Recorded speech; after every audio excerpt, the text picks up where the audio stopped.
તો જ્યારે કહેવાય નહીં અને સહેવાય નહીં ત્યારે વચલો રસ્તો કાઢજો. એ મીઠાશથી નીકળી શકે છે, કંકાસથી નથી નીકળતું. કંકાસથી તો એક જ રસ્તો નીકળે છે, એ છૂટા થવાનો રસ્તો છે. કંકાસ એ છૂટો પાડે છે, મીઠાશ એ છૂટો પાડીને પણ ભેગો રાખે છે. મીઠાશ એ છૂટી થઈને પણ ભેગો રહેશે. કંકાસ એ છૂટું જ પાડશે ખાલી. કંકાસથી છૂટા નહીં પડતા, મીઠાશથી છૂટા પડશે. ડિસ્ટન્સ એ બહુ જરૂરી છે જ્યારે કોઈના સાથે ન બનતું હોય, ન ફાવતું હોય. કુમનદાસજી આ પ્રસંગને યાદ કરી રહ્યા છે. ભગવાન સતકરા પધારી ગયા છે. કુમનદાસજી યાદોના અંદર પરોવાઈ ગયા છે. કુમનદાસજી વિચાર કરે છે, અરે આ શ્રીનાથજી બાબા એ મારી કેટલી કેર લેતા હતા. એકવાર શ્રીનાથજી કુમનદાસજીના વાડામાં પધાર્યા અને પૂછવા લાગ્યા, કુમના તારા કેટલા દીકરા છે? કુમનદાસ કે લાલા તમે મારી મશ્કરી કરો છો, શું લેવા ટાઈમ પાસ કરો છો?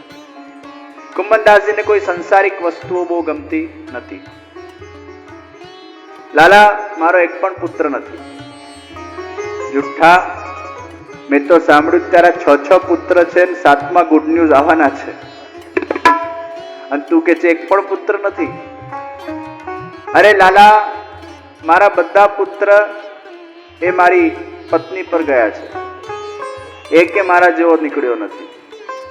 એ બધા તારામાં રસ નથી, એમના મને રસ નથી. પુત્ર હોઈને પણ પુત્ર કહેવાના લાયક નથી. પણ પેલો કૃષ્ણદાસ તો ગાયોની સેવા કરે છે. ચાલ કૃષ્ણદાસ તારી ગાયોની સેવા કરે છે, એને હું મારો અડધો પુત્ર માનું. જે દિવસે તારી પણ કરતો થઈ જશે એ આખો થઈ જશે. એટલે પછી કન્ક્લુઝન નીકળ્યું, કુમનદાસને કેટલા પુત્ર? અડધા પુત્ર, હાફ ચાઇલ્ડ. લાલાને બહુ ચિંતા થતી કે આની પરંપરાને સાચવવા વાળું કોઈ છે જ નહીં. ભગવાન કે મનમાં ઈચ્છા હતી કે કુમનદાસજી આટલા મોટા કીર્તનકાર છે તો એમની પરંપરામાં પણ કોઈ એમના જેવો નીકળે અને આ પરંપરાને સાચવે, આ વિરાસતને સાચવે. અને ભગવાનને આ ચિંતા થઈ અને કુમનદાસજીને ભગવાન એક સરપ્રાઈઝ આપવાના છે. કુમનદાસને કીધું, चल कुमना अपन जमनावता गांव जाते हैं, वहां चोरी करते हैं. अरे लाला जमनावता गांव तो मेरा गांव है. मेरे गांव में चोरी? हाँ तेरे गांव में चोरी. मुझे लेकर चोरी? हाँ तेरे गांव में तुझे लेकर चोरी. मारा सगावाड़ा त्या चोरी? हाँ मारा सगावाड़ा त्या चोरी. ठीक है चलो लाला.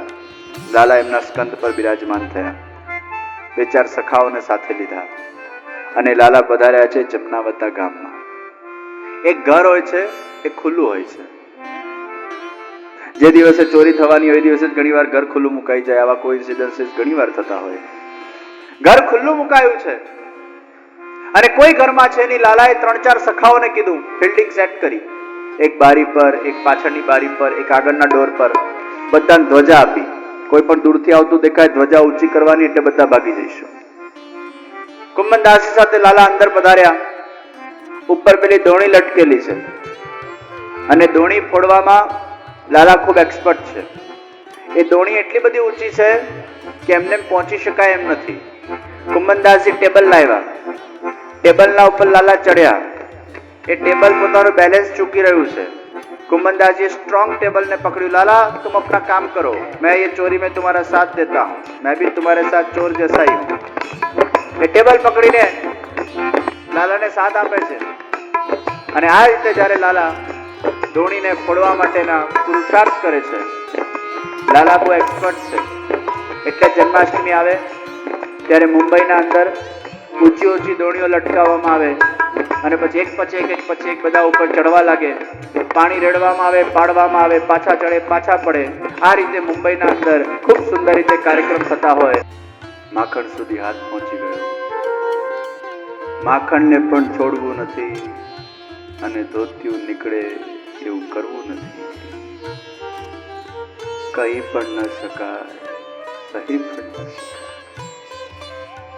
ભગવાનની પણ આવી સિચ્યુએશન આવે. પણ જ્યારે માખણ સુધી હાથ પહોંચી ગયું છે એ જ વખતે કુમનદાસજી આ દૃશ્ય જોઈ રહ્યા છે. એ ધોતિયાને સરકતા કુમનદાસજી જ્યારે નિહાળતા હોય છે એ જ વખતે ભગવાને પોતાના બીજા 2 હસ્તને પ્રગટ કર્યા છે. એ ભગવાનના થઈ. કુમનદાસજી આ લીલાને જોઈને ખૂબ પ્રસન્ન થયા. આંખમાંથી અશ્રુઓ વહી રહ્યા છે, મુખમાં મુસ્કાન આવેલી છે. ભગવાનના આવા સુંદર પ્રસંગોને નિહાળતા નિહાળતા કુમનદાસજી એ ફૂલે નથી સમાઈ રહ્યા. હૃદય દુઃખી થયેલું છે, પણ આંખ એ અશ્રુથી ભીની થયેલી છે.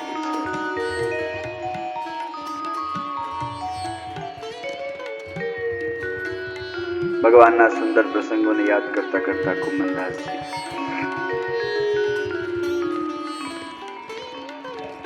હે લાલા, તું મને છોડીને જતો રહ્યો, પરંતુ તે મને કેટલી બધી વાર સરપ્રાઈઝ પણ આપી છે. અરે સરપ્રાઈઝ આપવા માટે તે મને નિમિત્ત બનાવ્યો છે. યાદ કરે છે પ્રસંગને કુમનદાસ કે એકવાર ભગવાને મુખિયાજીના કાનમાં કીધું, મારે કોઈકને સરપ્રાઈઝ આપવી છે, અને સરપ્રાઈઝ હંમેશા સિક્રેટ હોય. પછી મુખિયાજીએ સદુ પાંડેના કાનમાં કીધું, એમને કુમનદાસના કાનમાં કીધું. આવું થાય ઘણી વાર. આપણે કોઈને કહીએ ને એટલે પછી પેલો બીજાને કે મેં તને કીધું છે ને કોઈને કહેતો નહીં. એ પછી ત્રીજાને કે મેં કીધું છે કોઈને નહીં કહેતું. ચોથા આખા ગામમાં વાત જતી રહે. સરપ્રાઈઝ કે રહે જ નહીં. બધા ભેગા થયા, શ્રીનાથજીને સરપ્રાઈઝ આપી છે. એટલે સરપ્રાઈઝ આપવા માટે પૈસા તો જોઈએ. એટલે કોઈકે કીધું હું 1 મુદ્રા કાઢું, કોઈકે કીધું 2 મુદ્રા કાઢું. બધા સેવકોની મીટિંગ થઈ. કુમનદાસ કે હું 5 મુદ્રા કાઢું. કુમનદાસે 5 મુદ્રા આપી. 21 મુદ્રા ભેગી થઈ. અડધી રાત્રિએ રસોઈ ઘરના દરવાજાઓ બંધ થયા. ખાંડની ચાસણી તૈયાર કરવામાં આવી. ખાટા દહીંના અંદર આથો આવા આવ્યો છે. જાડો વસ્ત્ર તૈયાર કરવામાં આવ્યો, છિદ્ર કરવામાં આવ્યું, અને કઢાઈના ઉપર બધા ભીતરિયાઓના હાથ goal goal goal goal goal goal ફેરવવા લાગ્યા. અને જલેબીઓના ટોકરાના ટોકરાના ટોકરાના ટોકરા તૈયાર થવા લાગ્યા. આખું રસોઈ ઘર જલેબીથી ભરાવા લાગ્યું. આખી રાત સામગ્રી ચાલી છે, જલેબીઓ બની છે. એટલી બધી જલેબી જલેબી જલેબી જલેબી ચારે બાજુ. બીજા દિવસની સવાર પડી અને બીજા દિવસની સવારે શહેનાઈઓની સુરાવલી વાગી રહી છે, કીર્તનની રમઝટો બોલાઈ રહી છે, તોરણ બાંધવામાં આવ્યા છે, હલ્દી કુમકુમના ચોક પૂરવામાં આવ્યા છે, શ્રીનાથજી બાવાને અભ્યંગ કરવામાં આવ્યું છે, ખૂબ સુંદર રીતે અત્તર સમર્પવામાં આવ્યું, કેસરી વસ્ત્રથી શ્રીનાથજી બાવા પરિધાન થયા છે, કુલે જોડના શૃંગાર ધારણ કર્યા છે. ખૂબ સુંદર રીતે શ્રીનાથજી બાવા આજે મંદ મંદ મુસ્કુરાઈ રહ્યા છે. શ્રીનાથજી બાવાના સામે જલેબીઓના ટોકરાના ટોકરાના ટોકરાના ટોકરા એ પધરાવવામાં આવ્યા છે. ચારે બાજુ જલેબી છે. ભોગ મંદિરના અંદર રાજભોગ સાથે જલેબી ધરવામાં આવી છે. શ્રી ગુસાઈજી ગોકુલજી જતીપુરા પધારે છે અને ગિરિરાજજીના શિખર પર પધારી રહ્યા છે ભોગ ધરવા માટે. મુખિયાજીને પૂછ્યું, મુખિયાજી કયો સમય થયો છે ઠાકોરજીનો? બસ ભોગ ધરવાની તૈયારી છે. અને જ્યાં શ્રી ગુસાઈજીએ નિજ મંદિરના અંદર પ્રવેશ કર્યું છે, ચારે બાજુ જલેબી જલેબી જલેબી જલેબી જલેબી દેખાય છે.